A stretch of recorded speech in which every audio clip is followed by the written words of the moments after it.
નમસ્કાર, સ્વાગત છે આપનું વીટીવી ન્યૂઝમાં મહામંથનની સાથે હું છું રાધા। આજે મહામંથનમાં ચર્ચા કરીશું વિશ્વમાં ધાર્મિક નકશો શું છે અને કયા ધર્મના લોકોની સંખ્યા વધી રહી છે। જી હા, આજે એક રિપોર્ટ સામે આવ્યો છે અને એ રિપોર્ટમાં કેટલાક એવા આંકડાઓ સામે આવ્યા છે, એના વિશે ચર્ચા કરીશું। આવનારા ભવિષ્યમાં શું પરિસ્થિતિ થવાની છે, આખી વિશ્વ ફલક પર કયા ધર્મના કયા લોકો છે અને કેટલો આંકડો ક્યાં સુધી પહોંચ્યો છે એના પર ચર્ચા કરીશું। અને આ આંકડો જે વધી રહ્યો છે, શું એ દેશ માટે અને આંકડો વધી રહ્યો છે, શું એ વિશ્વના અલગ અલગ લોકો માટે આ ચિંતાજનક છે કે કેમ? ત્યારે ભવિષ્યમાં શું પરિસ્થિતિ થવાની છે? દુનિયાના બધા જ દેશો મળી વિશ્વની કુલ વસ્તી 8 અબજથી વધારે છે। આજે થોડુંક સમજવાની જરૂર છે, કારણ કે આંકડાની માયાજાળ છે। આખા વિશ્વના બધા જ દેશો કે જેની સંખ્યા 8 અબજથી વધારે થઈ છે, જે સતત વધી રહી છે।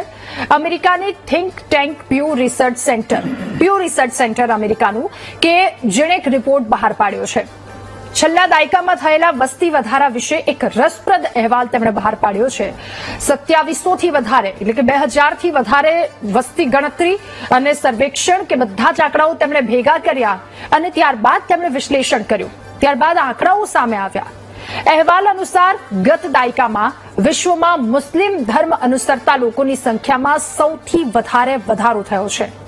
આ અહેવાલ 2010 થી 2020 વચ્ચેનો એ આખો ગત દાયકો કે જેના વિશે વાત કરવામાં આવી રહી છે। મુસ્લિમોની વસ્તીમાં 34.7 કરોડનો વધારો નોંધાયો, જ્યારે ભારતમાં મુસ્લિમોની વસ્તીમાં 3.56 કરોડનો વધારો નોંધાયો।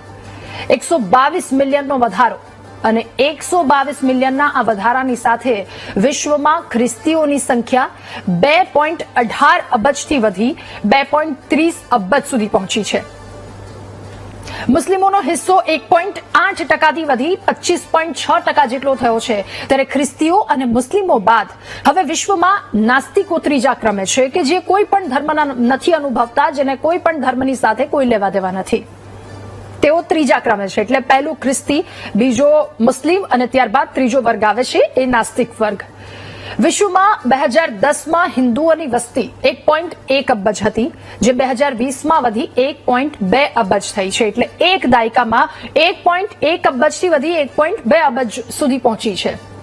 તો 2010 થી 2020 વચ્ચે મુસ્લિમ વસ્તીમાં 21% વધારો નોંધાયો, જે વૈશ્વિક વસ્તી વૃદ્ધિ કરતા બમણી ઝડપ છે। તો પ્યુ રિસર્ચના આ રિપોર્ટ એ સ્પષ્ટપણે એના આંકડાઓ દર્શાવે છે કે વિશ્વની ધાર્મિક વસ્તીમાં મુસ્લિમોની સંખ્યા અભૂતપૂર્વ ગતિએ વધી રહી છે, આ વિસ્તરી રહ્યો છે। કારણ કે એ જે આંકડો સામે આવ્યો 21%નો વધારો, અને એ આંકડો દર્શાવી રહ્યો છે કે મુસ્લિમોની સંખ્યા કેવી રીતે વિશ્વ ફલક પર વધી રહી છે। બીજી બાજુ હિન્દુ વસ્તીમાં નજીવો ઘટાડો પણ જોવા મળ્યો છે। 2010માં હિન્દુઓ વૈશ્વિક વસ્તીના 15% જેટલા હતા, જે દાયકો પૂરો થયો 2020માં એ આંકડો ઘટી 15%થી 14.9% જેટલો થયો છે। આ અહેવાલ દર્શાવે છે કે મુસ્લિમ વસ્તીની વૃદ્ધિ ગતિ વૈશ્વિક સરેરાશ વસ્તી વૃદ્ધિ 10% કરતા બમણી ઝડપી વધી રહી છે, ત્યારે વિશ્વની કુલ વસ્તીના 26% મુસ્લિમો છે। આનો અર્થ એવો થયો, જો સ્પષ્ટ ભાષામાં સમજીએ તો વિશ્વમાં દર 4 માણસમાંથી એક વ્યક્તિ મુસ્લિમ છે। પ્યુ રિસર્ચ સેન્ટરનો આ રિપોર્ટ એ ભવિષ્યના વૈશ્વિક ધાર્મિક જનસાંખ્યિકમાં એક મોટા ફેરફારો થવાની સંભાવના દર્શાવે છે, કારણ કે 2010 પહેલાના એ આંકડા 2010 થી 20 એટલે એક દાયકા વચ્ચેના આ તમામ આંકડાઓ સામે આવ્યા છે, અને 20 બાદ 25 અત્યારે અને ત્યારબાદ 30 સુધીમાં ઘણો મોટો ફેરફાર થાય એ પ્રકારની પરિસ્થિતિ, એ પ્રકારના આંકડાઓ એ સંભાવના દર્શાવે છે। ઉચ્ચ પ્રજનન દર અને અન્ય પરિબળોના કારણે મુસ્લિમ વસ્તીમાં થનારી ઝડપી વૃદ્ધિ આગામી દાયકામાં વિશ્વના ધાર્મિક નકશાને બદલી શકે છે। વૈશ્વિક વસ્તી કરતા મુસ્લિમોની વસ્તીનો વધતો જતો આ વૃદ્ધિ દર એ શું સૂચવે છે, એના પર ચર્ચા કરીશું આજના મહામંથનમાં। અને સવાલ એ પણ થઈ રહ્યો છે કે વિશ્વમાં દર 4 વ્યક્તિએ એક મુસ્લિમ વ્યક્તિ હોવાનો રેશિયો કેમ વધ્યો છે? મુસ્લિમ સમુદાયની વધતી વસ્તીની ભારતમાં શું અસર થઈ શકે? આગામી સમયમાં ભારતમાં મુસ્લિમોની સંખ્યા હિન્દુઓથી શું વધી જશે? એક મહત્વનો સવાલ, અને એના પર ચર્ચા કરીશું કે વિશ્વમાં મુસ્લિમોની વધતી વસ્તી એ ભારત પર અસર તેની શું થશે, એના પર કરીશું આજનું મહામંથન।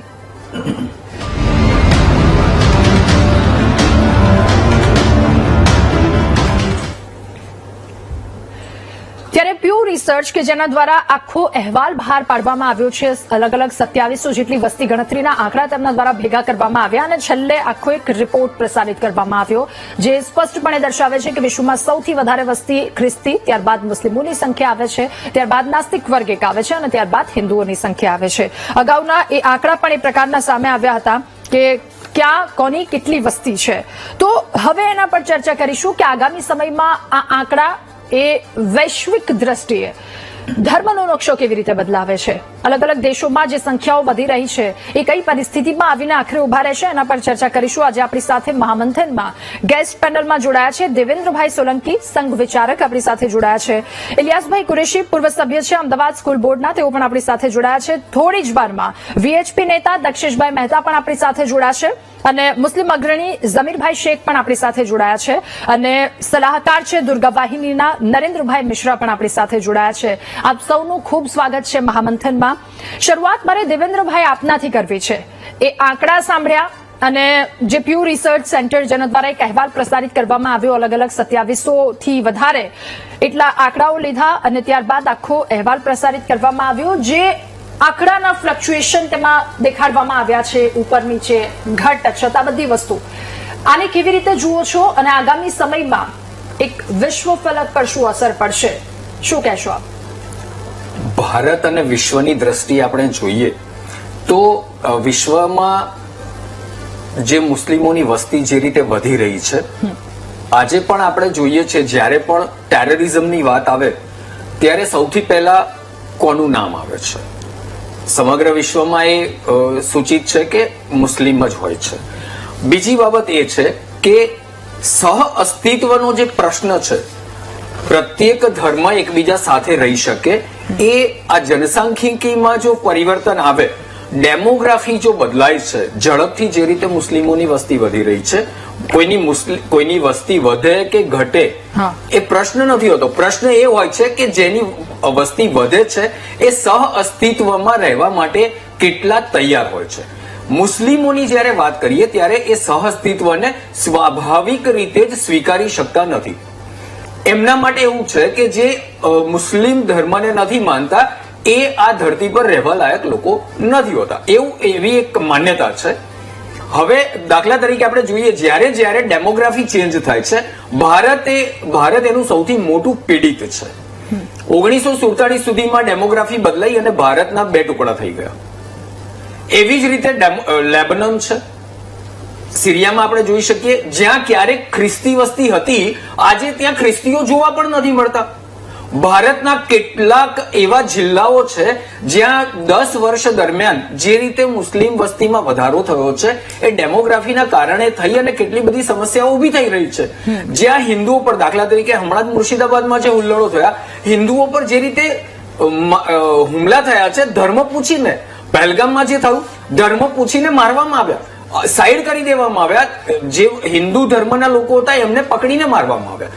તો આ જે સહ અસ્તિત્વને ન સ્વીકારવાની જે ભાવના છે એના કારણે થઈને મુસ્લિમ વસ્તીમાં જો આ અકલ્પ્ય રીતે વધારો થઈ રહ્યો છે, કહીએ કે અસ્વાભાવિક વધારો જે થઈ રહ્યો છે, એ વધારો એ વિશ્વ માટે આવનારા સમયમાં એક ખતરો ખરેખર ઉભો કરશે એ દેખાઈ રહ્યું. બિલકુલ. એટલે આપણે હમણાં મુર્શિદાબાદની વાત કરીએ, અલગ અલગ એ 4 જગ્યા પરના પશ્ચિમ બંગાળના એ આંકડા સામે આવ્યા કે જ્યાં પણ આ ચિંતા એક વધારી રહી છે.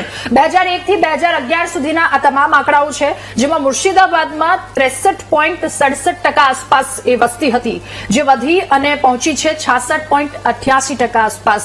પશ્ચિમ બંગાળની આ વાત થઈ રહી છે અને ત્યાં આ પ્રકારની પરિસ્થિતિ સર્જાઈ છે.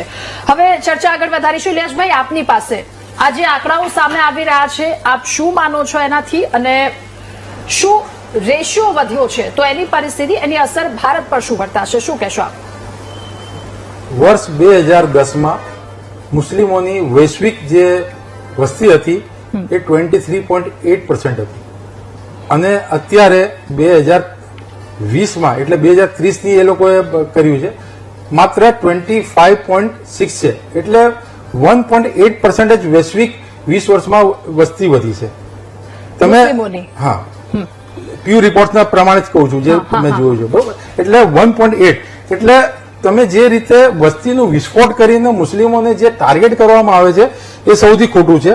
હું અત્યારે અમારા જે સંઘ પ્રચારક ભાઈએ જે વાત કરી કે જે લોકો બી ટેરરિસ્ટ એક્ટિવિટીમાં જે અત્યાર સુધી પકડાયા છે કે જે કરે છે એ મુસ્લિમ સમાજના છે, તો હું એમને કહી દઉં કે 1947 પછી જયારે દેશ આઝાદ થયો તો સૌથી પહેલો જે આતંકવાદી હતો એ નથુરામ ગોડસે હતો, જેણે મહાત્મા ગાંધીને મર્ડર કર્યું, જેણે મહાત્મા ગાંધીને ગોળી મારી અને જેમની હત્યા કરી એ સૌથી પહેલો હત્યારો હતો અને એ સૌથી પહેલો આતંકવાદી હતો એ નથુરામ ગોડસે હતો. અને બીજું કે જે એમણે વાત કરી કે પહેલગામમાં નામ પૂછીને માર્યા, તો હું પાકિસ્તાનની અને પાકિસ્તાનના સખત શબ્દોમાં વખોડી કાઢું છું, એ હત્યાને સખત શબ્દોમાં વખોડી કાઢું છું. આવી કૃત્ય કોઈ દિવસ થવી જ ના જોઈએ. આ પાકિસ્તાનના નાપાક લોકો હતા કે જે લોકોએ કર્યું છે. પણ હું એમ કહેવા માંગુ છું કે પહેલગામમાં એ લોકો આવ્યા કે રીતે, પહેલગામની અંદર જ્યારે સરહદ જે છે એ કોની પાસે છે? કેન્દ્રીય ગૃહમંત્રી પાસે, ડિફેન્સ મિનિસ્ટ્રી પાસે, તમારી પાસે સૈનિકો હતા, તમારી પાસે બીએસએફ હતી, તો પછી આયા કેવી રીતે?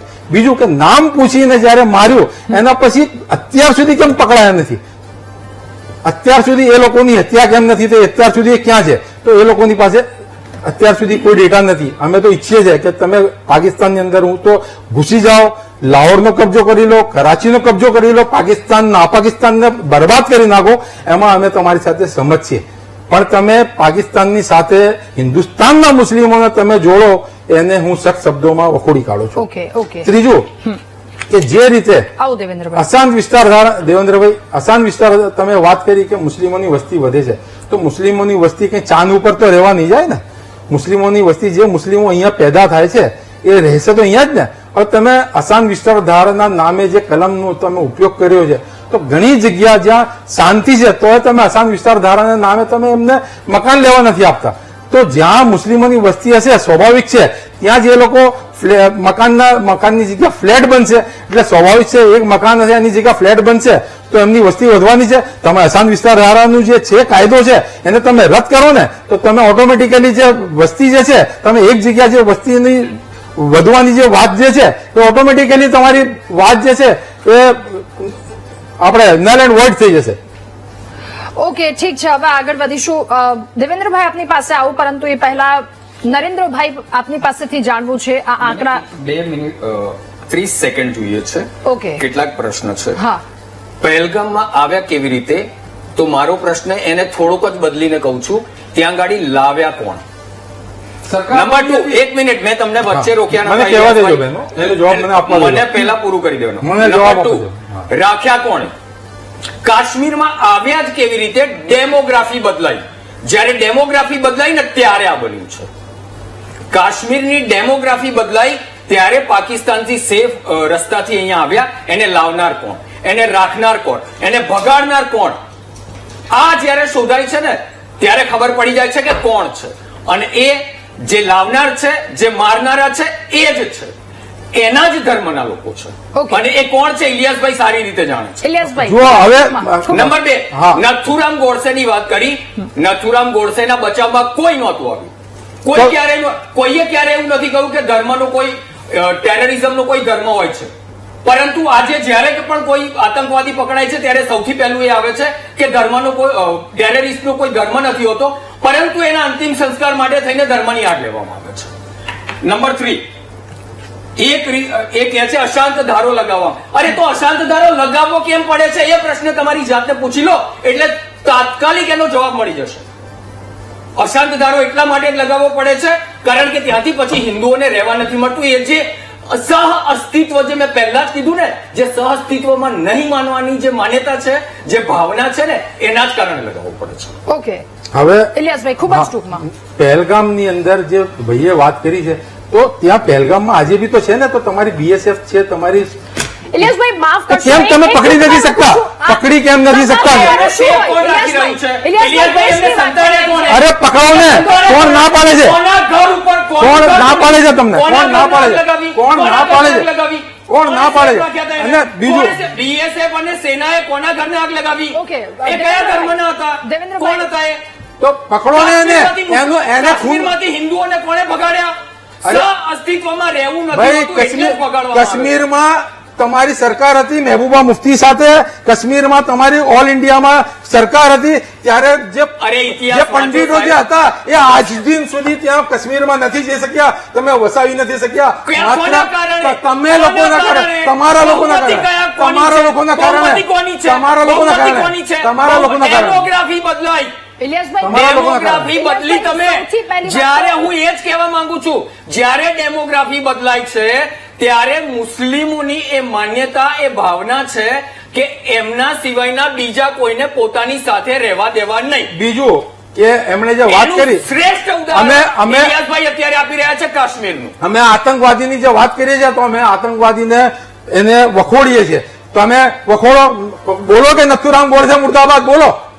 નહીં બોલો, બોલો નથુરામ ગોડસે મુર્દાબાદ, બોલો નથુરામ ગોડસે મુર્દાબાદ, બોલો નથુરામ ગોડસે મુર્દાબાદ, બોલો મહાત્મા ગાંધી અમારે રહે, બોલો મહાત્મા ગાંધી અમારે રહે, નથુરામ ગોડસે મુર્દાબાદ બોલો. અરે એને બોલવાથી શું થાય છે ભાઈ? તમે બોલો ને, અરે એને બોલવાથી સમર્થન આપો છો તમે. અરે તમે એવું બોલો કે મુસ્લિમો કોઈ પણ બીજા ધર્મના લોકોને પોતાની સાથે રહેવા દેવા નથી માંગતા હોતા. કઈ તો ચાલો એક વખતે કઈ બતાવો. ના ના, અમે તો રહેવા માંગીએ છીએ, અમે તો રહેવા માંગીએ છીએ અને અમે રહેવા માંગીએ છીએ. તો કાશ્મીરમાંથી હિન્દુઓ ક્યાં ગયા? લેબેનોનમાંથી ખ્રિસ્તીઓ ક્યાં અરે ગયા? તમારી સરકાર છે, કરો 11 વર્ષથી તમારી સરકાર છે. ભાઈ આપની પાસે આવો, આપણી સાથે દક્ષેશ મહેતા પણ જોડાઈ ચુક્યા છે, નેતા વીએચપીના. દક્ષેશભાઈ, આપનું પણ ખૂબ સ્વાગત છે મહામંથનમાં. દક્ષેશભાઈ, પ્યુ રિસર્ચનો એક ડેટા જેના પર આપણે ચર્ચા કરી રહ્યા છે, 2010 થી 2020 મુસ્લિમોની સંખ્યા 21% જેટલી વધી છે. અભૂતપૂર્વ ગતિએ વધારો નોંધાઈ રહ્યો છે. દેશ માટે શું પરિસ્થિતિ, શું કહેશો આપ? જો આ મુસ્લિમની વસ્તી વધારો જે છે ને, એ મારો અવાજ આવે છે? જી જી, આવી રહ્યો છે.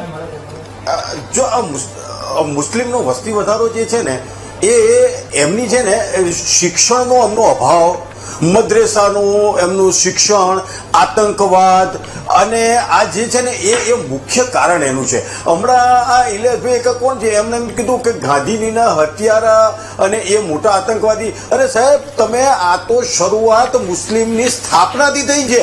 ગાંધીજીની હત્યા તો હમણાં થઈ, મુસ્લિમની સ્થાપનાથી આ આખે આખો વિસ્ફોટ તમે જુઓ ને તો વિસ્ફોટ આખે આખો મુસ્લિમની સ્થાપના જે થઈ ને હજુ તો 1500 વર્ષે નથી થયા, ત્યારથી આ બધી થઈ. પહેલા કોણ હતા? આપણે એમ કહીએ છીએ, આપણા સંઘના પરમ પૂજ્ય સરસંઘચાલકજી એમને કીધું છે કે બધાનું ડીએનએ એક છે.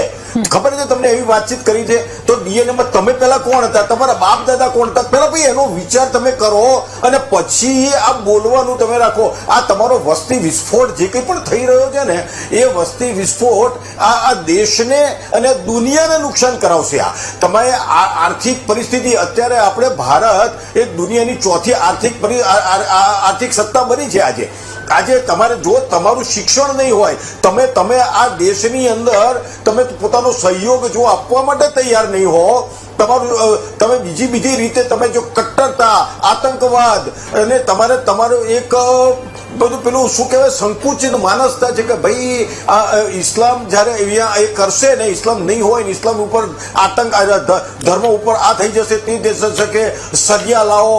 શું એના કારણે આ દેશની ખૂબ બરબાદી અને આ દુનિયાની બરબાદી થઈ રહી છે. આજે ઇન્ડોનેશિયા કરતા સૌથી વધારેમાં વધારે વસ્તી આજે હિન્દુસ્તાનની છે. સૌથી સેફ દુનિયામાં જુઓ તો મુસ્લિમ આજે હિન્દુસ્તાનની અંદર છે. તેમ છતાં તમે ભારત માતા કઈ જે બોલવાનું સ્વીકારતા નથી, તમે આજે વંદે માત્ર બોલવાનું સ્વીકારતા નથી. તો તમારે આ વિસ્ફોટને તમારે કેવી રીતે તમારે આગળ લઈ જવો છે? તમારે શું કટ્ટરતા ઉપર જવું છે કે આ તમારે સ્વતંત્રતા ઉપર જવું છે? તમે જુઓ ભારત, પાકિસ્તાન, બાંગ્લાદેશ, આ બધું તમે જુઓ, તમે એ તમારી આ માનસિકતા જે થઈ એના કારણે આ થયું. એના બદલે તમે આ તુર્કી ને એમ તે જાઓ, એમણે આર્થિક મોડર્ન વિકાસ એમણે જોયો. તો આટલો વિસ્ફોટ નથી. વસ્તીનો વિસ્ફોટ શું છે એમાં નથી. તમે સરિયા કાયદાની વાત કરો છો, તમે એક મુસ્લિમ 4 લગ્ન કરી શકે, પણ એક સ્ત્રી તમે બીજું લગ્ન ન કરી શકે પાછું. આ તમારા કાયદા છે.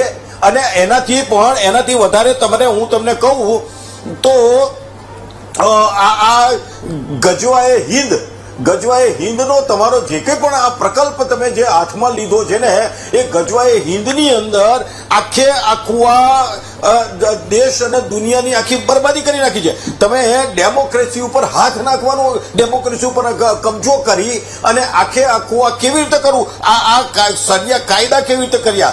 એ સિરિયામાં જન્મેલા છે ને એક ડોક્ટર વફા સુલતાન છે, એમને તમે વાંચો, એમનું ધ ગોડ હુ હેડ્સ એમનું આ એક પુસ્તક છે, એ તમે જુઓ, એનો અભ્યાસ કરો. એક નાનકડું પુસ્તક છે, 300 પાનાનું છે કદાચ, પણ તમે એનો અભ્યાસ કરો. તમને એમાં અંદર સ્પષ્ટ કીધું છે કે તમને આમાં આ સરિયા કાયદો મુસ્લિમે કીધું છે. એ એટલા અભ્યાસ લિટરલ છે. તો પણ એમણે ત્યાં આ વાતચીત કરી છે. તો શું તમારે એ કોઈને કોઈ આવા સારા લોકો, સારા મુસ્લિમોને તમારે સ્વીકારવા નથી? તમારે આતંકવાદીઓને સ્વીકારવા છે? તમારે સંકુચિત આ યુવાનોને, મુસ્લિમ યુવાનોને આ બરબાદીના રસ્તે તમે ઢાળી દીધા છે. આ દેશ અને દુનિયાની બરબાદી ઉપર તમે લઈ દીધા છે. ઇસ્લામે ક્યારે આવું નથી કીધું. ઇસ્લામે ક્યારે આવું નથી કીધું કે તમે આતંકવાદ તરફ ઢળો કે તમે બરબાદી ઉપર તમે લાવો દેશને. તમે થોડાક તો પોઝિટિવ બનો. દક્ષિશભાઈ, આવું આપની પાસે એક વધુ સવાલની સાથે. ઝમીરભાઈ, આપની પાસે હવે જાણવું છે, આ વધતી જતી જનસંખ્યા શું એક સંજોગ છે કે પ્રયોગ? શું કહેવું આપનું?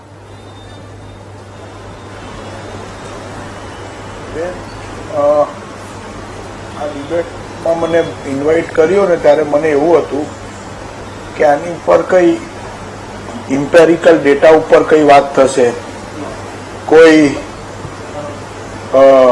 સારું સ્ટેટિસ્ટિકલ ડિસ્કશન થશે. But I am very sorry to say કે આ દેવેન્દ્ર સોલંકી સાહેબ અને સાહેબ બેન, તમને કોઈ સમાજમાં કોઈ પ્રોફેસર ના મળ્યા આ ડિસ્કશન માટે? માફ કરશો ઝમીરભાઈ, હું આપને એ જ બેન, I am very sorry to say, I am very sorry to say, વાત કરો ઝમીરભાઈ.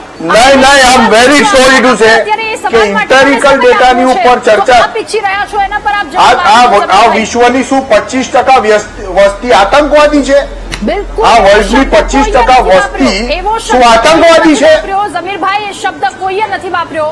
આપને એ પૂછી રહ્યા છે કે આ વસ્તી વધારો થઈ રહ્યો છે, આપનો શું મત છે આના પર?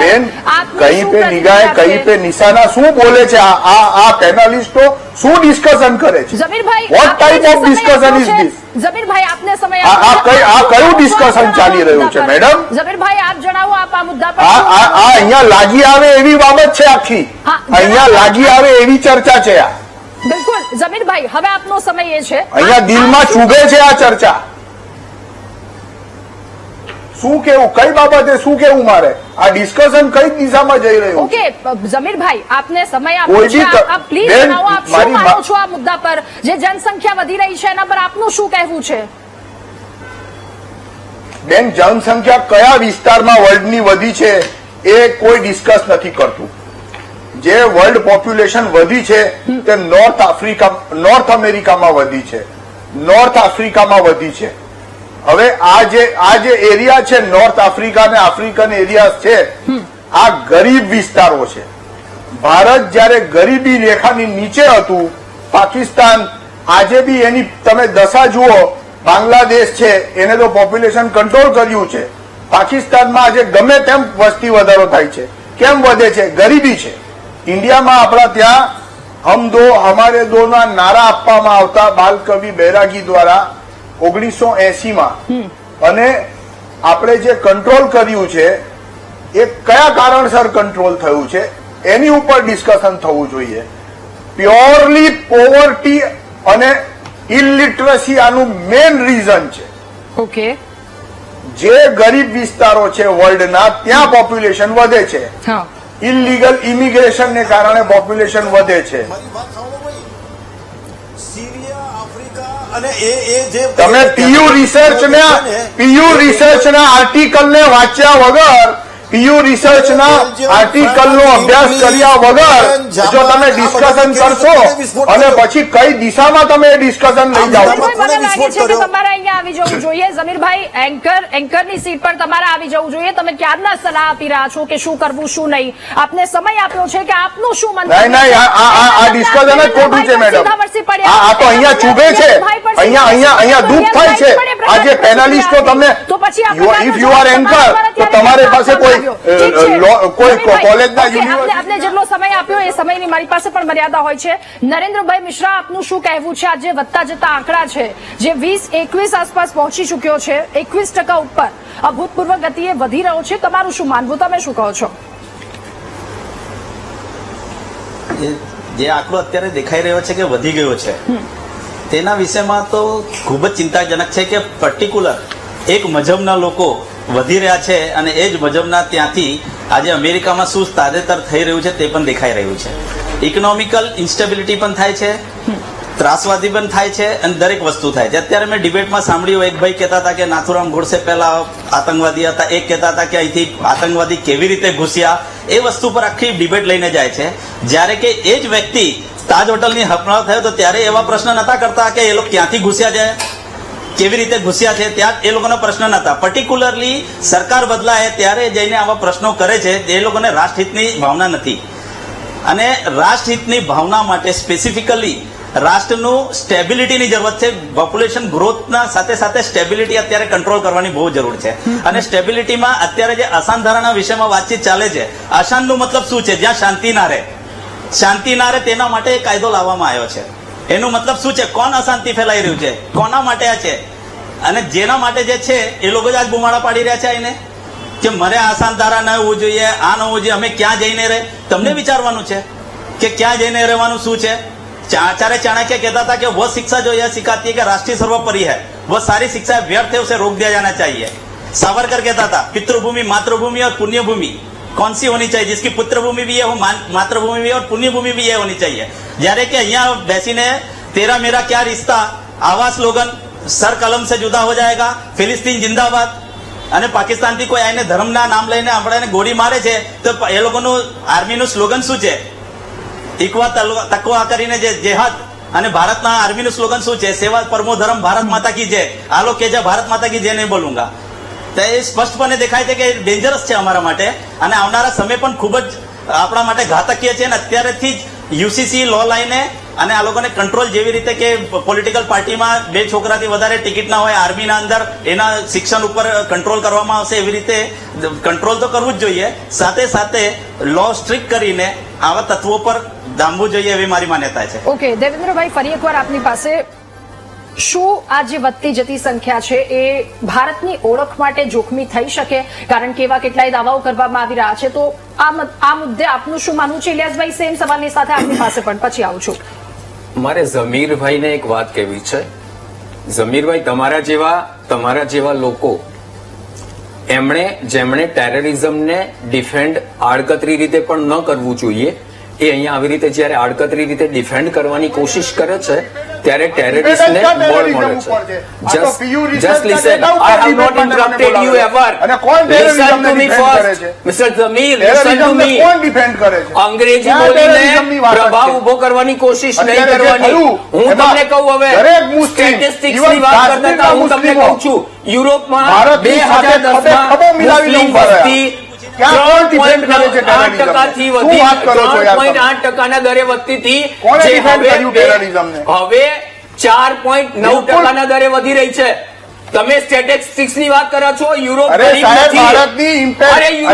ભારતના ડેટા જુઓ સાહેબ, તમે ભારતનું યુરોપ ગરીબ છે. રિસર્ચના યુરોપ આંકડા ગરીબ જુઓ. છે.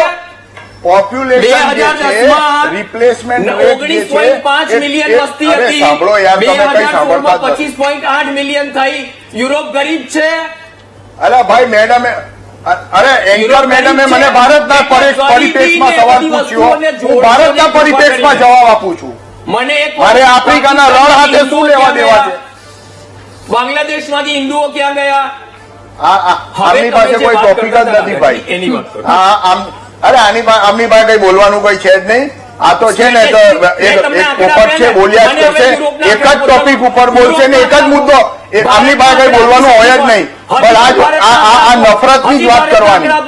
હજી ભારતના અરે તો પાકિસ્તાનને પૂછો ને યાર, મને હું કામ પૂછો છો? 89% પરથી પાકિસ્તાનમાં હિન્દુ કાં ગયા? હિન્દુ ભાઈઓ સાથે પાકિસ્તાનમાં જે કઈ બી થયું એનો સવાલનો જવાબ મારે આપવાનો હોય? કોઈ દાડો કોઈ સમજ પડે છે તમને? કઈ તમારી બુદ્ધિ ચાલે છે? હું શું કામ જવાબ આપું? ખાલી તમારી જ પાસે છે. અરે ભાઈ મારે જવાબ આપવાનો હોય કઈ? અરે તમે પાકિસ્તાનને પૂછો યાર. અરે મોટા ભાઈ તમે પાકિસ્તાનને પૂછો ને. પણ અરે તમે અમને શું કામ પૂછો છો? આપણે પણ ગરીબ દેશોની વાતો કરતા હતા ને, હવે યુરોપને પૂછવા જવાનું છે તમારે? ગરીબ પોપ્યુલેશનની વાત હતા ને, ચાલો આમની ગરીબ દેશોને પૂછીને કોણ આવ્યું તું? તો હવે જાઓ યુરોપને પૂછો. એવું કરવાનું છે? દક્ષિશભાઈ આપની પાસે આવું, ખાલી થોડો સમય આપી દો. એક મિનિટ દેવેન્દ્રભાઈ, રાધાજી, મારે હા. કેવું છે કે વસ્તી વધવી બેન, હું એ ખાલી સમસ્યા 2 નથી મિનિટ પછી I will હોતી, leave ક્યારે the નથી. program. મને 2 મિનિટ આપી દો કાં? અંગ્રેજી બોલીને રોફ હું જાળવાની I- કોશિશ નહીં કરો. હું બે- ઇવન આઈ કેન હું સ્પીક બે- ઇન ઇંગ્લિશ. ઝમીરભાઈ સાંભળી Please. લો, પહેલા દેવેન્દ્રભાઈને સાંભળી લે, પછી આપની પાસે આવું Don't છું. try to ઝમીરભાઈ, impress થોડો the સમય others આપી by દો. speaking in અરે, English. મેં તો સાંભળી લીધા ને મેં. Don't. એમની પાસે એક જ વિષય છે, એક મેં આંકડા નફરત આપ્યા ને, સિવાય બીજું કઈ તમે બોલતા હમણાં નથી ગરીબ યાર. દેશોના આપ્યા હતા, મેં યુરોપના આપ્યા, મેં ભારતના પણ આપ્યા આંકડા. લાવો કાઢો, ચલો તમારી પાસે આંકડા. ઓકે દેવેન્દ્રભાઈ. મારો પ્રશ્ન એ છે કે વસ્તી મારે તમારી સાથે વધવી, ડિબેટ જ નથી કરવું સાહેબ. દેવેન્દ્રભાઈ, તમારી સાથે વસ્તી મારે વધવી. દક્ષિશભાઈ આવું આપની પાસે. વસ્તી વધવી એ કોઈ પ્રશ્ન નથી. પ્રશ્ન એ છે કે જે વસ્તી વધે છે એ બાકીના જે લોકો છે, બૌદ્ધ છે, હિન્દુ છે, ખ્રિસ્તી છે, જ્યુ છે, એ લોકો સાથે સહ અસ્તિત્વમાં રહી શકશે? આ પ્રશ્ન છે. પ્રશ્ન અહીંયા, અને ઇતિહાસ એવું કહે છે કે મુસ્લિમ ધર્મ જ્યાં પણ ગયો છે, ડોક્ટર બાબા સાહેબ આંબેડકરના શબ્દોને હું કોટ કરું, revolution and counter revolution in ancient ઇન્ડિયામાં ડોક્ટર બાબા સાહેબ આંબેડકર એવું લખે છે, Islam destroyed Buddhism not even in India wherever they went. એ જ બુકમાં ડોક્ટર આંબેડકર લખે છે, the brotherhood of Musalman is only for the Musalmans. આ હું નથી કહી રહ્યો, આ ડોક્ટર બાબા સાહેબ આંબેડકર ભારતના સંવિધાનના રચયિતા કહી રહ્યા છે, અને બહુ જ ખૂબ જ અભ્યાસુ ઇતિહાસકાર પણ રહ્યા છે. એટલે આ વાસ્તવિકતા છે. એ પુસ્તક 1946 ની આસપાસમાં પ્રકાશિત થયું હતું, એની પહેલા લખ્યું હતું. બાબતો તો હું બી ગમે ત્યાંથી ઉચકીને લઈ આવું. આવી બધી વાતો હું બી ગમે ત્યાંથી ઉચકીને લઈ આવું. પણ એ મારું ચરિત્ર નથી કે બધી આવી જ બાબતો મારે લાવીને મૂકી દેવાની હોય. I have mentioned the name આવા of જ the book. ટોપિક લાવીને I have આવું તો mentioned the name of the ચોપડાઓમાંથી book. બધું બહુ મળી જાય. મારે અને આવી જવાબ સિલેક્ટેડ આપો. બાબતો એક જ એનાથી મિનિટ, માત્ર એક જ નફરતની વાત મિનિટ. કરવી હોય ના, ના, એને એને એવું જ બધું મળે. તમે આવું જ બધું વાંચો અને તમે આવું જ બધું બતાવો બધા. તમે આવું જ બતાવો, તમે કઈ સારું નહીં બતાવો. યુરોપમાં, એટલે કોઈ જર્મની, કોઈ સારી બાબત તમે બતાવી જ નહીં શકશો. ઓકે ઠીક છે, ઇલિયાસભાઈ આપ જણાવો. અરે એક ડોક્ટર હતો. તમે નહીં બતાવી શકો. ઓસામા કોઈ બિન સારી લાદેન. બાબત નહીં બતાવી. ભારત માતા કી જય, વંદે માતરમ, આ મુસ્લિમો બોલે જ છે, એના માટે તમે ખોટી ભ્રમ ના ફેલાવો. ભારત એ આપણો, અમે સજદા કરીએ છીએ ને તો દિવસમાં 5 વાર, કેટલી વાર તો સજદા કરીએ છીએ આ જમીન ઉપર, ભારતની ધરતી ઉપર, એની માટી ઉપર, બરોબર છે. એના માટે તમે લાછન ના લગાવી શકો. તમે 1947 પછી જે તમારા RSS માં તમે રાષ્ટ્રધ્વજ નહોતા ફરકાવતા, અને તમે અત્યારે રાષ્ટ્રભક્તિની વાતો કરો છો. અરે જેમણે આખો દેશ ભાઈ ભાગી લીધો, ભાઈ તે હવે ભાઈ દક્ષેશભાઈ, અરે મને યશભાઈ, નિશા, મને વાત કરવા દો, મને વાત કરવા દો, મારી વાત પૂરી કરવા દો, મને વાત આ કરવા. દેશના ટુકડા કરી નાખ્યા. તમે કર્યા છે દેશના ટુકડા, તમે કર્યા છે. 1946 ની ચૂંટણીના પરિણામો જોઈ લો, તમે જોઈ લો, જોઈ લો. તમે જ્યાં જોઈ લો. જ્યાં મુસ્લિમ લીગના ઉમેદવારો ઉભા હતા, જે મુસ્લિમ લીગે ધર્મના નામ પર જે પાર્ટી હતી, જેણે ભારતના ભાગલાની માંગણી કરી, જ્યાં જ્યાં મુસ્લિમ લીગના ઉમેદવાર હતા, દક્ષિણમાં બરબાદ પણ, કરવા દક્ષિણ ભારતમાં પણ, ગુજરાતમાં પણ દેવેન્દ્રભાઈ, પ્રત્યેક ઉમેદવારો હું જીત્યા. બોલતો તો તમે બોલતા હતા, હું સાંભળતો હતો. હવે મને સાંભળો તમે. જેમણે ભાઈ આ રીતે દેશના ભાગલા કર્યા ને એમને રાષ્ટ્રધ્વજની ભાઈ સામાન્ય ભાઈ અધિકાર અરે શીખવાડી. જિંદગીમાં તમે કોઈ દિવસ દેશ માટે લડ્યા નથી, કોઈ એક માણસ તમારા બલિદાન નથી આપ્યું, દેશ માટે કોઈ કુરબાની નથી આપી, એટલે તમે તમે રાષ્ટ્રધર્મ માંગી લીધું? અરે અમે તો હિન્દુસ્તાનના છીએ, હિન્દુસ્તાનમાં રહીશું, હિન્દુસ્તાનમાં મરીશું. એટલે અહીંયા રહીને પણ પાકિસ્તાન જિંદાબાદ બોલવું છે? હિન્દુસ્તાન જિંદાબાદ, હિન્દુસ્તાન જિંદાબાદ, પાકિસ્તાન મુર્દાબાદ, જય હિન્દ. તમે ખોટી વાતો ના કરો. જિંદાબાદ રહેશે અને હંમેશા રહેશે. તમારા કહેવાથી એમાં નહીં. શંકા જ નથી. તમારા કહેવાથી આ નહીં. માનસિકતા છે અમારી, આ તમારા સંસ્કાર છે તમારા કહેવાથી નહીં. આ હિન્દુસ્તાનના સંસ્કાર છે. ફેલાવનાર તમારા કહેવાથી નહીં. આવે તો સાચવે છે, બરસી આવે તો સાચવે છે. આ હિન્દુસ્તાનના સંસ્કાર છે, સહઅસ્તિત્વમાં રહેવાના હિન્દુસ્તાનના સંસ્કાર છે. એટલે એ જ્યાં સુધી રહેશે ત્યાં સુધી જિંદાબાદ જ રહેશે. હિન્દુસ્તાન જિંદાબાદ છે અને રહેશે. રહેવાનો જ છે તમારા કહેવાથી કશું જ નહીં થાય. એ તમે રહેવાનું કેટલા એ બી અમારા સંસ્કારના કારણે તમે છે. કેટલા બી તોફાનો કરાવી લો, કેટલા બી કેટલી બી સંસ્કારના કારણે કેટલા બી છે. તમે તોફાનો કરાવી લો, કેટલો બી જાન ઉપર તમે આપણે સત્તા મેળવી લો, પણ તમે કોઈ દિવસ એ છે ને સચ્ચાઈને કોઈ દિવસ તમે નહીં જીતી શકો. બરોબર છે. હવે મારી વાત જે છે મારે એ દક્ષેશભાઈ સચ્ચાઈ છે. ધર્મના નામે ભારતના મારે ભાગલા. મારે હજી જવાબ બાકી છે. ધર્મના નામે ભારતના ભાગલા સચ્ચાઈ પણ છે. મારી વાત સાંભળો આજે પણ હજી ક્રિકેટ મેચમાં પાકિસ્તાન જીતે ત્યારે પાકિસ્તાન જિંદાબાદ કહી અને સરઘસ કાઢનારા લોકો આ દેશમાં છે. સત્તા કોની છે છેલ્લા 30 વર્ષથી ગુજરાતમાં? કોણ છેલ્લા બચાવે 11 વર્ષથી છે કોણ છે? અરે કેમ પકડો ને, બચાવે એને? ફાંસીએ લગાવો એને, કેમ બાજુ ફાંસીએ વાળા લગાવો એને, સવાલે નથી અરે પૂછતા? ફાંસીએ લગાવો. એ પાકિસ્તાન જિંદાબાદ બોલે છે, અરે એની તમારે બાજુમાં પકડવા જ વાળા નથી, સવાલે નથી તમારે પકડવા જ નથી, તમારે તો માત્ર રાજકારણ કરવું છે અને તમારે લાશો ઉપર રાજ કરવું છે, તમારે લાશો પર રાજ કરવું છે. આજ સુધીનો આ સુધીનો એવો ઇતિહાસ છે, તમારે લાશો પર રાજકારણનું તમારે ઇતિહાસ છે, ઠીક છે. સંઘ પરિવારનો ઇતિહાસ છે. દેવેન્દ્રભાઈ હવે અરે આપણે લાશો તો ઇલિયાસભાઈ કોઈ વાત પાકિસ્તાનથી આવી હતી સાહેબ, ટ્રેનો ભરીને આવી હતી. પાકિસ્તાનમાંથી કોણે માર્યા હતા હિન્દુ ભાઈઓ બહેનો? દક્ષેશભાઈ. તો ઘૂસી જવું જોઈએ ને. કેમ તમે કોણે બચાવ્યા અહીંયા? અરે તમે કેમ તમે આપણે ઇલિયાસભાઈ એક નાનકડો પ્રશ્ન નહીં, મારી વાત પૂરી થવા દો. આજ બિલકુલ નહીં. તમે પાકિસ્તાન જિંદાબાદ ભારતમાં બોલનારા એક પણ વ્યક્તિને એના પાડોશીએ પોલીસના હવાલે કર્યો એવો એક કેસ બતાવી દો. તમે- એક જ કેસ, માત્ર એક કેસ. ઇલિયાસભાઈ એક કેસ બતાવી દો. તમારે એક કેસ પણ બતાવી દો. તમે એક કેસ બતાવો. પણ તમે કેસ એક કરાવો ને. બતાવો. એક પોલીસ- કેસ બતાવો. પણ તમારી તમે સરકાર છે આદતની રીતે સ્વીકારી લીધું 30 છે વર્ષમાં. કે અહીંયા પાકિસ્તાન જિંદાબાદ બોલનારા જ છે. 30 તમે વર્ષ- સ્વીકારી લીધું. તમ 30 હવે એવું એક 30 સત્ય બતાવો. 30 વર્ષમાં તમારી સરકાર છે. પકડો તમે. પોલીસના હવાલે ઇલિયાસભાઈ જો તમે- એક જ તમે મિનિટ બાકી છે, સત્તા- તો પ્લીઝ રજૂ કરી દો. મારે દક્ષેશભાઈ પાસે પણ જવાનું છે. મારી હજી વાત બાકી છે.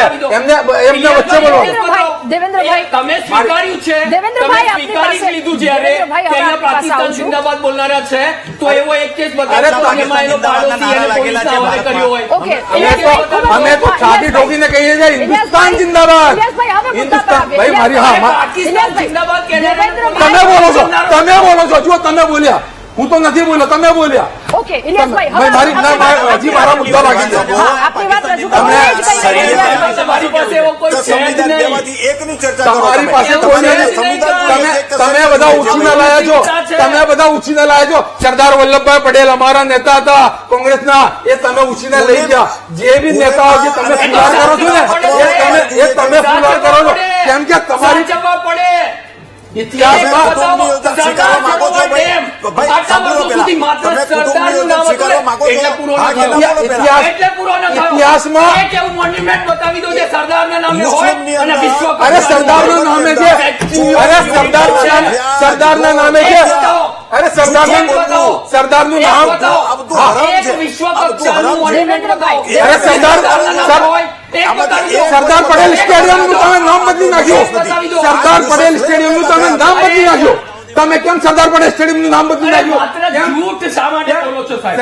સરદાર પટેલ નું સ્ટેડિયમનું કેમ નામ ઓકે, બદલી નાખ્યું? દેવેન્દ્રભાઈ, હવે સાંભળી લે. ઇલિયાસભાઈ, જે ભાઈ, બે થી મારી ત્રણ વાત જે point- છે હા. મુદ્દા બાકી છે હજી. રજૂ કરો, એમણે રજૂ જે કરો. વાત કરી મને હતી. મારા જવાબ આપો. Education- એક કેસ બતાવો જેમાં પાકિસ્તાન જિંદાબાદ જે બોલ્યો હોય, મારી વાત નહીં થવા દો તો હું ટ્વીટ કરીશ. કેમ કે તમે ઓકે, દેવેન્દ્રભાઈ, પ્લીઝ હવે સાંભળો. મારી વાત પૂરી કરવા દો. ઇલિયાસભાઈ, હા, બોલો. એજ્યુકેશન ઉપર દક્ષેશભાઈએ એવું કીધું કે મુસ્લિમો ભણતા નથી.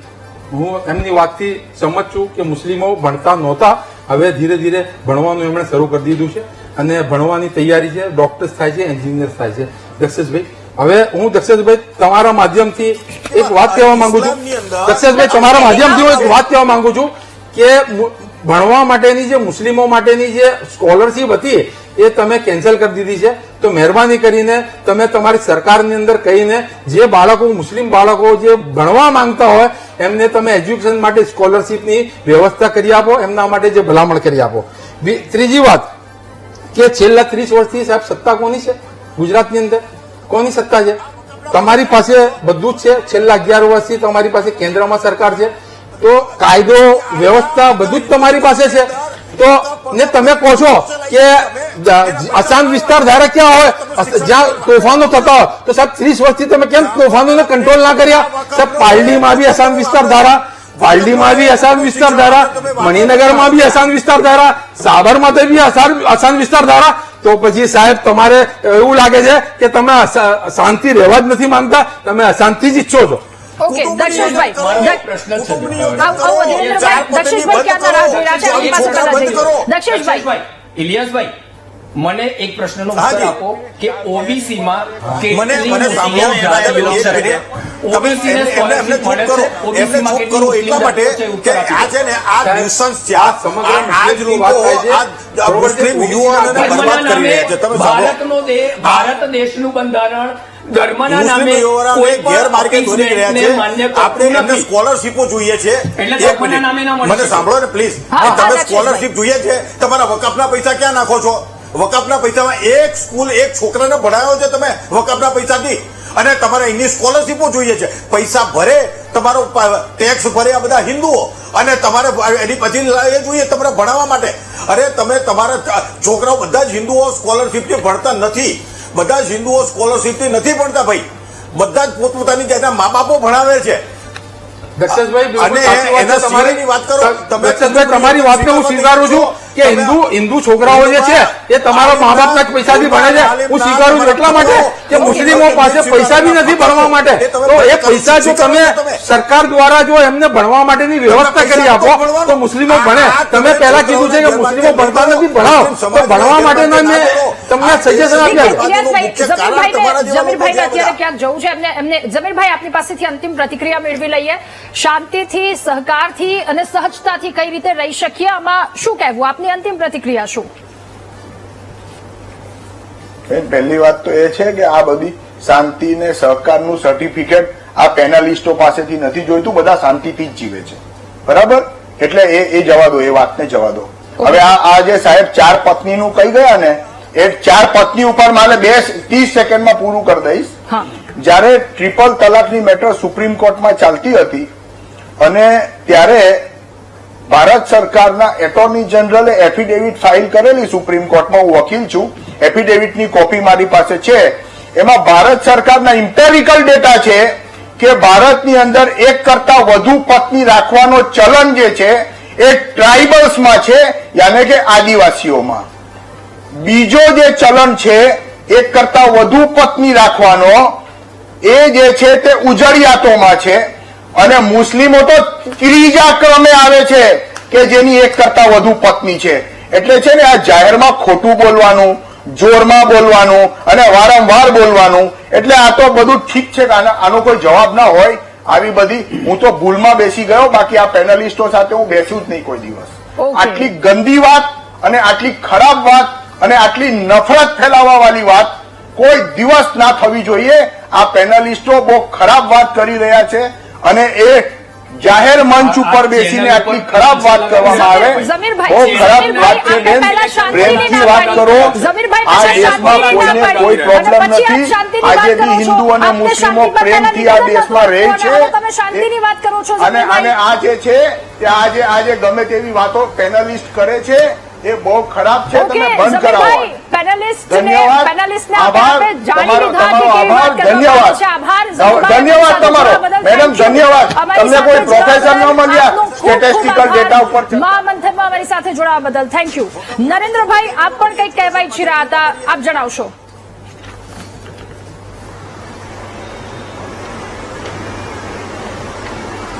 નરેન્દ્રભાઈ, અવાજ આવી રહ્યો છે આપ સુધી? ઠીક છે, દક્ષેશભાઈ આપ જણાવશો. દક્ષેશભાઈ, બે નરેન્દ્રભાઈ છે એમાં. મૂળ વિષય એવો છે કે આ દેશના મુસ્લિમોને ગેરમાર્ગે દોરવાનો જે વાત ચાલી રહી છે કે અમારી સ્કોલરશીપો બધા જ હિન્દુઓ સ્કોલરશીપ થી ભણતા નથી. આજે વકફની વાતો કરો તો વકફનું આખા હિન્દુસ્તાનની અંદર સૌથી મોટામાં મોટી મિલકતો ઉભી કરી નાખી. 1 રૂપિયો મુસ્લિમ છોકરા પાછળ વાપરવાતો નથી, એજ્યુકેશન પાછળ વાપરવો નથી. અમે અમારું બધું અમારું ને તમારું બધું અમારું સૈયારું. આવું બધું ન હોય. તમારા મુસ્લિમોની કોઈ મુસ્લિમ આજે ભણવા બધા જ લોકો તૈયાર છે. શું એ તમારા પૈસા બધા આતંકવાદ પાછળ વાપરવા છે? એક હલાલ એટલે તમારું હલાલ એટલે એ શબ્દને ખાલી એક પેલા બકરાને કે કોકને મારે એના માટે હલાલ કહેતા હતા. આજે બધી વસ્તુઓ ઉપર હલાલ તમે ઉભી કરી દીધી છે. આજે વસ્તુઓ ઉપર હલાલ ઉભી કરી દીધી છે તમે. આજે એ બધા પૈસા તમે ક્યાં જઈ રહ્યા છે? એ બધા પૈસા ક્યાં જઈ રહ્યા છે? તમે એક મુસ્લિમ છોકરાને ભણાવવા પાછળ કે એના એજ્યુકેશન પાછળ કે એના કોઈ એના પરિવારની સુખગીરી માટે 1 રૂપિયો તમે ત્યાં ક્યાં વાપરી રહ્યા છો? આજે એ નથી કરવો અને તમને પૈસા આપો ને એમને ભણાવે. આ ગેરમાર્ગે હિન્દુસ્તાનની અંદર આ લોકોને જે ગેરમાર્ગે દોરી રહ્યા છે એનો સખત વિરોધ છે. રાજકારણ છે, માત્ર મત લેવાની લાલચ છે આ લોકોની. કોઈ મુસ્લિમ ઊંચો ન આવે એના આ પેતરા ઘડવામાં આવી રહ્યા છે. અને આજે સરિયા એમને ત્યાં લાગુ કરવું છે. અને ગજવાય હિંદનો આખો આ જે લઈને બેઠા છે જે એનો અહીંયા હિન્દુસ્તાનની અંદર અમલ કરવો છે, દુનિયાની અંદર એમને અમલ કરવો છે. દુનિયાના રોહિંગ્યાઓ એ ક્યાંથી નીકળ્યા? કેમ એ મુસ્લિમ રાષ્ટ્રોમાં નહીં ગયા ત્યાંથી? અને કેમ અહીંયા હિન્દુસ્તાનની અંદર કે અહીંયા તમે આ બાજુ મોરેશિયસ બાજુ ત્યાં થોડાક વળ્યા, નેપાળ બાજુ વળ્યા, અહીંયા ભારતની અંદર આવ્યા? કેમ એ બાજુ મુસ્લિમ રાજ્યોની અંદર તમે નહીં ગયા? આજે એમને અહીંયા પ્રોટેક્શન આપવાની વાતો અહીંયા કરી રહ્યા છીએ આપણે. તમે કુટુંબ નિયોજન અપનાવો છો. તમે ઉલેમા આલિમના કુટુંબ નિયોજનની ઉપર નહીં કરવાના ફતવાઓ જે છે એનો બહિષ્કાર કરો છો. એ ફતવાઓને બંધ કરી દેવાનો છે તમારે. અને તમે એમ કહો તો અમે કુટુંબ નિયોજન સ્વીકારીશું.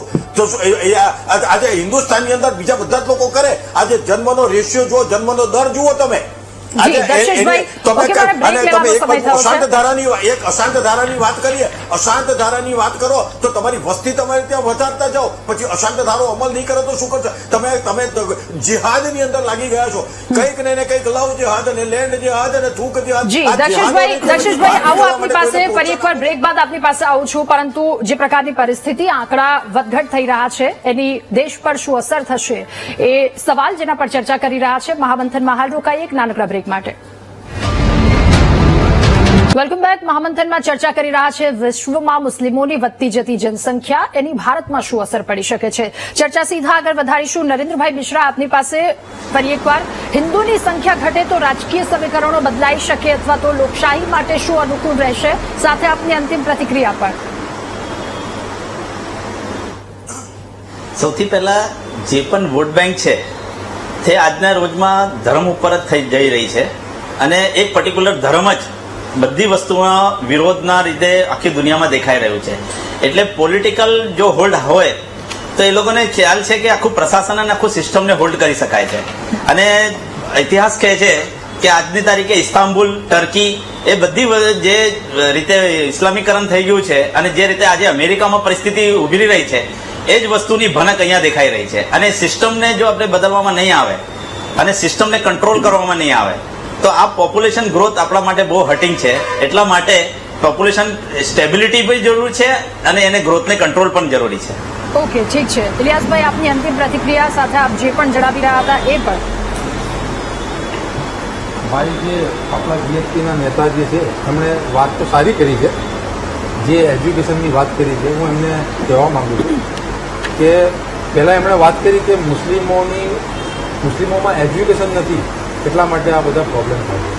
તો જે પ્રોબ્લેમને આપણે સોલ્યુશન લાવવા માંગતા હોય તો એને તો સોલ્વ કરવા માટે આપણે તો કશું જોઈએ ને. પ્રોબ્લેમ સોલ્વ કરવા માટે એજ્યુકેશનની જરૂર છે. મુસ્લિમો ખરેખર બહુ ગરીબ છે. મારા હિન્દુ ભાઈઓ જે છે, મોટા ભાઈઓ જે છે, ખરેખર અહીંયા દેશની અંદર સુખી સંપન્ન છે. એ લોકો એમના પુત્રને ભણાવી શકીએ છીએ. મને ગૌરવ છે કે એ લોકો ભણાવે છે. પણ જે મુસ્લિમ બાળકો જે નથી ભણી શકતા, જે ખરેખર હોશિયાર છે, એના માટે જે સ્કોલરશીપની જે વ્યવસ્થા હોય એ કરવી જોઈએ. અને એમણે કીધું કે અમે અમારા પૈસા કેમ આપીએ? તમારા પૈસા નથી ભાઈ. આ પૈસા જે છે એ દેશના પૈસા છે, દેશની તિજોરીના પૈસા છે. અને દેશની અંદર જે 140 કરોડ જે વસ્તી છે એ લોકોના પૈસા છે. તમારા કોઈ પૈસા નથી. તમે તમારી જાતને એમ ના કરો કે અમારા પૈસા છે. બીજું કે તમારા બહુમતીના જ પૈસા છે. બહુમતીના ટેક્સના જ પૈસા છે. આવું છું દક્ષેશભાઈ, એક મિનિટ બરોબર છે. હવે તમે એક મિનિટ આપની હવે વાત તમે બીજી વાત કરી, બહુમતીની જ વાત કરી, બરોબર છે, બહુમતીના. હવે સાહેબ એ અમારા જ પૈસા કહેવાય, એવી રીતે આપ નકારી નહીં શકતા કે અમારા પૈસા નથી. કઈ રીતે ભાઈ 140 કરોડની અંદર તમારા જ પૈસા છે, કઈ રીતે કહેવાય નરેન્દ્રભાઈ? મને કહો તો જરા, કઈ રીતે wifi? How will you wifi કઈ? ભારત દેશનું મતલબ શું છે? ભારત સાહેબ, દેશ એટલે બહુમતીમાં- હિન્દુ, સાહેબ, મુસ્લિમ, બહુમતી શીખ, છે. ઈસાઈ બધા જ. હિન્દુ બહુમતીમાં છે ને, હિન્દુ બહુમતીમાં સૌથી વધારે ટેક્સ ભરે છે. અરે નરેન્દ્રભાઈ, સરકાર તમારી સૌથી અને વધારે પૈસા સબસિડી કોણ લે અમારા. છે? આવી વિરોધાભાસી સાહેબ એટલે વાતો તમારી કેવી રીતે સરકાર નથી કરી એવું શકે? કેવું છો તમે? ઓકે Hypocrisy છે. સરકાર છે ને એ 140 કરોડ પ્રજાની હોય, અધિકાર પણ મળવો જોઈએ. નરેન્દ્રભાઈ સરકાર જે છે બહુમતીને જ 140 અધિકાર મળવો કરોડની જોઈએ સૌથી પહેલા. ઠીક છે નરેન્દ્રભાઈ હવે પ્લીઝ, મારી પાસે સમયનો અભાવ છે. ઇલિયાસભાઈ, જે કંઈ પણ હોય આપની બાકી વાત પ્લીઝ ટૂંકમાં જણાવો. તો આજે એજ્યુકેશનની વાત કરી છે, તો એજ્યુકેશન એમને આપવું જોઈએ. મુસ્લિમ બાળકો જે છે એ ટેકનિશિયન બી બહુ સારી રીતે છે, એમને પ્લમ્બિંગનું કામ સરસ રીતે આવે છે, હા. એમને કાર્પેન્ટરનું કામ સરસ આવે છે. ટેકનિકલ જે જોબ છે ને, જેમ દાખલા તરીકે કારનું પંક્ચર બનાવવું હોય, એ બધામાં ખૂબ જ હોશિયાર છે.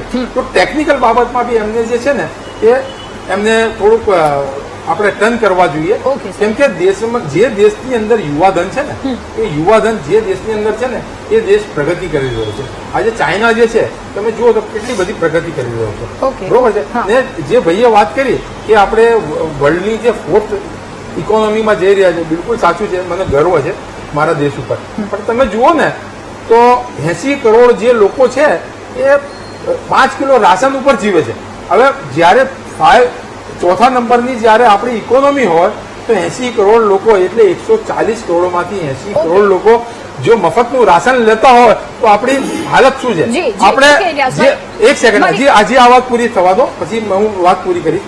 અને પછી કે જે પર કેપિટા ઇન્કમ છે એ પર કેપિટા ઇન્કમ અને જે દેશની ઇકોનોમી છે અને દેશનું જે જીડીપી છે એ માત્ર 150 લોકો જે એવા છે કે જે લોકો હિન્દુસ્તાનની આખી જીડીપી ને એ લોકો સૌ કરે છે અને આખી જીડીપી ને એ લોકો એન્જોય કરે છે. ઓકે, મારી પાસે સમયનો ખૂબ અભાવ છે. આપ દેવેન્દ્રભાઈ, હવે આપ જણાવશો આપની અંતિમ પ્રતિક્રિયા શું? એટલે આમાં એવું છે કે દેશને સેક્યુલર કહેવો, ધર્મનિરપેક્ષ કહેવો અને ફાયદા ધર્મને આધારિત માંગવા આ બંધારણીય રીતે યોગ્ય નથી, નૈતિક રીતે પણ યોગ્ય નથી. તમે જે બોલો છો કમસે કમ એ તો પાડો. એટલે એ બિલકુલ ખોટી બાબત છે, ન કરવું જોઈએ, કોઈએ પણ ન કરવું જોઈએ. સરકારની ખૂબ બધી શાળાઓ છે, સરકારની શાળામાં એડમિશન લેતા કોઈને કોઈ જ રોકતું નથી. પોતાનો વ્યવસાય શરૂ કરવા માટે થઈને સરકારની યોજનાઓ છે જે ધર્મ નિરપેક્ષ યોજનાઓ છે, એમાં કોઈને ધર્મ આધારિત રોકવામાં નથી આવતા કે ટોકવામાં પણ નથી આવતા.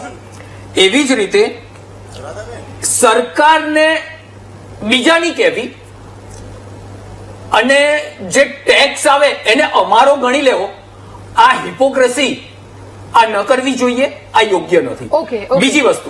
બીજી વસ્તુ જે રીતે મૂળભૂત બાબત એવી છે કે ઇલિયાસભાઈ જેવા જે અહીંયા ઉભા રહીને વંદે માતરમ બોલી શકે, ભારત માતા કી જય બોલી શકે, એ ખરેખર જ ખૂબ હિંમતનું કામ છે, ખરેખર જ ખૂબ જ દાદ માંગી લેતું કામ છે. મારી ઇલિયાસભાઈને વિનંતી છે કે આવી આપની આસપાસમાં આવી હજારો યુવાનોની એક ફોજ ભી કરો, જે દેશનું બંધારણ અને દેશની જે જેને ગંગા જમની તહેજીબ કહેવામાં આવે છે, સહ અસ્તિત્વની જે સંસ્કાર છે દેશના, એની સાથે રહીને જીવવાનું શીખે. ઓકે, દેવેન્દ્રભાઈ, મારી પાસે સમયનો ખૂબ અભાવ છે. દક્ષેશભાઈ, આપની પાસેથી અંતિમ પ્રતિક્રિયા પ્લીઝ, ખૂબ ટૂંકમાં. આજે જો આપણે આ વિકાસની વાત કરીશું ને તો આ વસ્તી વિસ્ફોટ જે છે એ આ દેશનો અને દુનિયાનો વિકાસ અટકાવી રહી છે. આ વિકાસને જો આગળ વધારવો હોય તો કુટુંબ નિયોજન અપનાવો, જિહાદને બંધ કરો અને ભારત માતા કી જે વંદે માતરમ એકલું અગત્યનું નથી. તમારે આ મુખ્ય ધારાની અંદર તમારે ત્યાં રહેવું પડશે. મુખ્ય ધારા એટલે શું? મુખ્ય ધારા એટલે કે તમે કંઈક વકફ તમારી પાસે છે તો એના પૈસા હું મારા છોકરાઓ પાછળ વાપરીશ. જી, ઓકે, હું તમે ઓકે, તો દક્ષેશભાઈ. બીજા કાફીરો એટલે કે હિન્દુઓ પાછળ તો ઓકે, વાપરવાના નથી. દક્ષેશભાઈ, હિન્દુઓ ઠીક છે. પાછળ તો વાપરવા નથી. તમે જી, જી, તમારા જી, માટે તો બિલકુલ. આપ વાપરો સૌનો અને આભાર. બધાને આગળ લાવો. દેશ ઓકે, ચોથા આપ સૌનો આભાર મહામંથનમાં અમારી સાથે જોડાવા બદલ, આ મુદ્દા પર ચર્ચા કરવા બદલ. તો આવતીકાલે વધુ એક મહત્વના મુદ્દા પર મહામંથનમાં ચર્ચા કરીશું. હાલ મને આપશો રજા. નમસ્કાર.